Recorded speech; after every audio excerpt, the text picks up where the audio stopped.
Actor for a while. It's so funny because, you know, he was just this knucklehead. I knew him before he was, you know, a president. He was just a guy who was chasing girls. You know, every time you went out, he'd come over and be like, "What's the name of that girl?" You know, that's all he was. And the idea that there's this whole group of people that, you know, that they think he's the champion of, which he certainly can't stand in real life. But clears throat dramatically well. Look who we have here. A clash of the titans, a battle of wits and wills, the likes of which the world has never seen.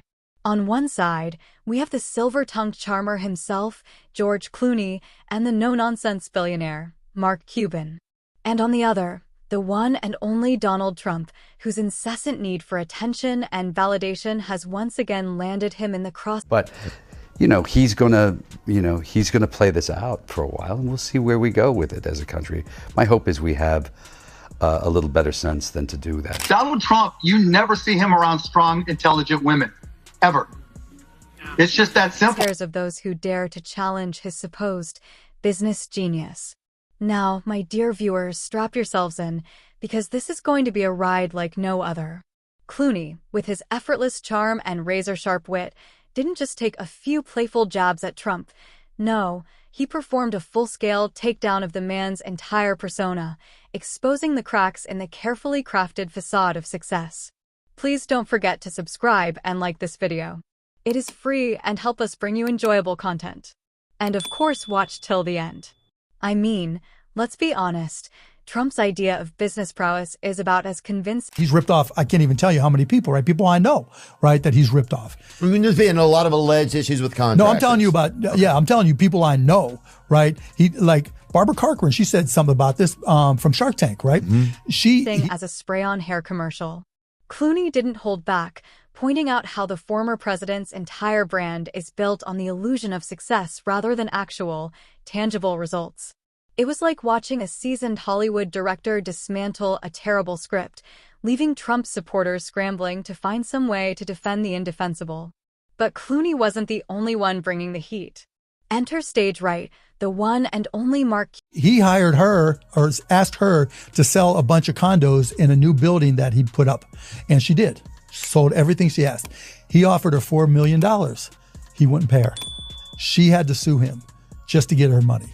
But how does somebody benefit by behaving like that? Like as a... When that's the only way you know? Cuban, the billionaire who's made a career out of building companies from the ground up and turning investments into actual profit, not just playing a businessman on TV. Cuban brought the receipts, my friends, laying out the... I mean, he was born rich, right? He's never had to find his... You know, I didn't think people would vote for someone who was so deeply flawed, you know? I mean, I know Donald Trump, you know? I mean, that's the thing, is people, you know, I have his phone number in my phone book. He was the guy that came to the bars and asked me about which cocktail waitress was single. Hold. Hard facts about Trump's disastrous business ventures, from failed casinos to endless lawsuits and mysterious tax dodges. It was like watching two chess grandmasters take on a guy who thinks checkers and Monopoly are the same game. Cuban's methodical, fact-based approach was the perfect foil to Clooney's charming, yet scathing, takedown. Together, they delivered a reality check so brutal that even Trump's spray tan probably turned pale. And let's not forget the piece de resistance, Trump's predictable reaction. Oh, the delight we felt as we watched the former president spiral into his usual incoherent rants, desperately trying to discredit his critics and paint himself as the victim. It was like watching a toddler throwing a tantrum because someone told him his golf course wasn't the best in the world. But the beauty of this whole situation is that Clooney and Cuban didn't even have to try that hard. They simply laid out their points, made their case, and let the facts speak for themselves. Meanwhile, Trump was over here throwing a hissy fit, completely unaware that the more he tried to fight back, the more ammunition he was providing for his tormentors. You see, my friends, the difference between these men is stark. Clooney and Cuban are the real deal. They've built their success on talent, intelligence, and actual hard work. Trump, on the other hand, is a master of a... Not going to be a President Donald Trump. That's not going to happen.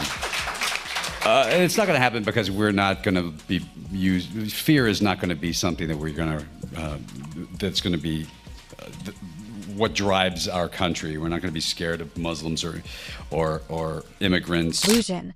A man who's convinced a large portion of the population that putting his name on a building somehow increases its value.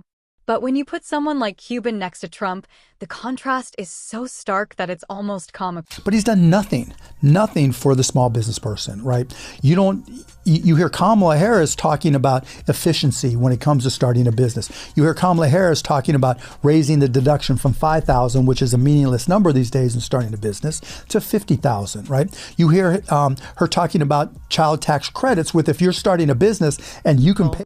One is an actual, successful businessman. The other is a guy who plays one on TV. One understands money, the other treats it like Monopoly cash. And one is making calculated, strategic moves. Pay for childcare for, your children or child. That allows you the freedom to go start a business, right? So she's talked over and over again about the economic opportunities that she's trying to create for small to medium-sized business. And she's just used the term entrepreneurs and founders over and over again. You haven't heard that from Donald Trump at all, whether he was in office or since then. While the other is rage tweeting at 3 a.m. about people who wouldn't even notice him at a dinner party. Let's start with Clooney, shall we?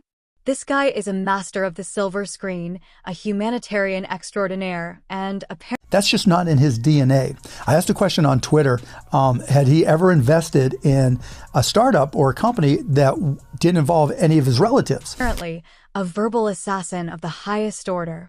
With his signature blend of charm and biting wit, he didn't just poke fun at Trump. He performed a full-scale teardown, exposing the sheer absurdity of the former president's entire persona. At the beginning, he was a business person, and I wanted to see a change from the traditional politician, but then he went and opened his mouth.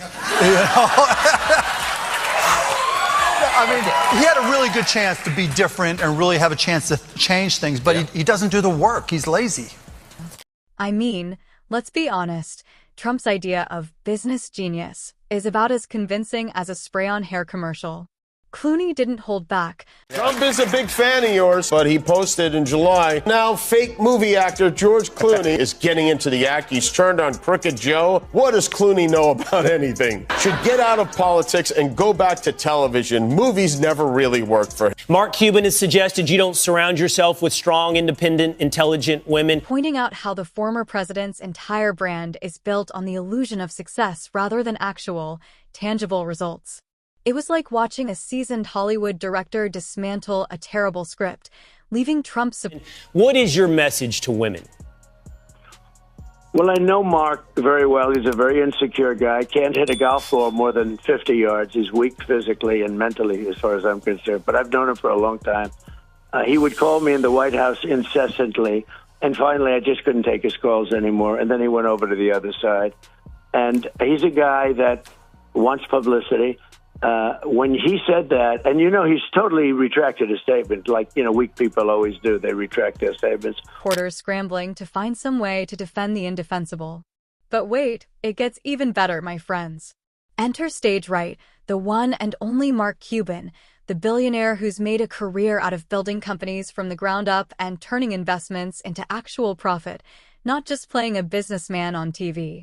Cuban brought the receipts, my friends, laying out the cold, hard facts about Trump's disastrous business ventures, from failed casinos to endless lawsuits and mysterious tax documents. I'm like, Donald, why don't you go to a local small business and sit there at the table and just show off your business chops, right? And show people your business. He goes, Mark, Donald Trump and Mark Cuban don't go to people's houses and have dinner. Are you kidding me? It was like watching two chess grandmasters take on a guy who thinks checkers and Monopoly are the same game. Cuban's methodical, fact-based approach was the perfect foil to Clooney's charming, yet scathing, takedown. Together, they delivered a reality check so brutal that even Trump's spray tan probably turned pale. And let's not forget the piece de resistance, Trump's predictable reaction. Oh, the delight we felt as we watched the former president spiral into his usual incoherent rants, desperately trying to discredit his critics and paint himself as the victim. It was like watching a toddler throwing a tantrum because someone told him his golf course wasn't the best in the world. So, what can we learn from this epic clash of the titans? Well, my dear viewers, the lesson is simple. When it comes to leadership and business acumen, actions speak louder than words. And in the case of Trump, his actions have consistently revealed a man who is more interested in self-promotion and illusion than in actually building something of substance. But fear not, for Clooney and Cuban have shown us that true success, the kind that lasts, is built on a foundation of hard work, integrity, and a genuine understanding of the world around us. And as long as there are people out there willing to call out the charlatans and expose the truth, the world will be a better place. Now, if you'll excuse me, I must go and find a TV to watch the continuing saga of this epic battle.